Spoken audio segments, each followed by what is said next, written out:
I think about all the Filipino artists we have spoken to, met both publicly and privately, and the one thing they always told us was, oh, like I really want to bridge the gap between Filipino music and world music. I want to chart worldwide. I want to show people from different parts of the world Filipino talent, Filipino music, Tagalog.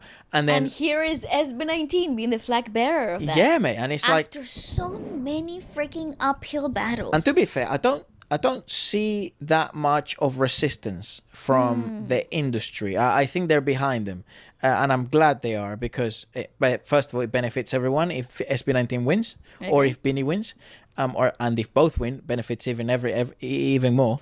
But I'm really glad that it doesn't seem to be like they have too much beef with other people in the industry and stuff. They sort of seem to be like a symbiotic sort of like environment. Well, obviously they had a big challenge last year, which basically could have been game over. No Simulat. Imagine like Simulat at Wakas was this close to not happening.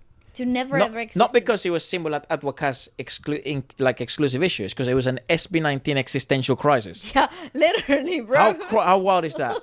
The first Filipino artist ever to achieve that milestone, Damn, didn't just chart.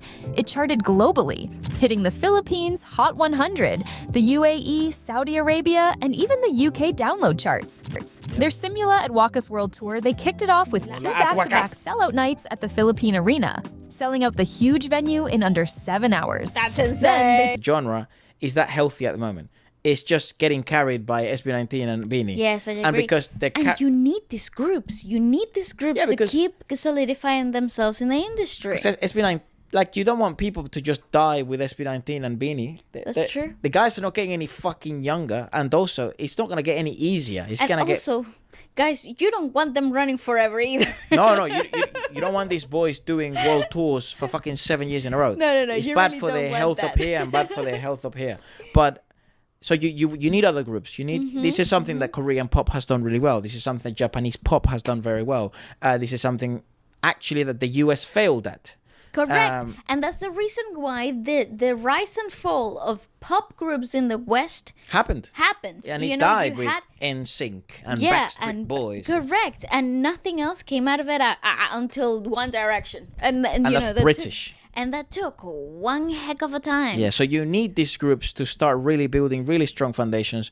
Don't worry if they're not super famous at the moment, but you need them to have really strong fan bases. Because look at what happened with 18, look at what happened with SB19. If you have a strong fan base, fans are willing to invest their hard-earned money into showing appreciation, love, and supporting you all the way. So that's what I think these groups need to focus on. Make good pop songs. Yes, I do agree. Consistently. I think and I like U22. I'll root for them. I think here is the conversation that needs to be had in terms of why certain groups aren't as popular as they should be. And I think it's a problem of consistency, and not only performance consistency, but also product consistency. It's consistency in every part of the world. Consistency of investments, consistency of belief, consistency of performances, consistency of bookings, consistency of studio time. It's not a lack of talent, and it's not a lack of discipline. No. These people are very, very committed to what they're doing.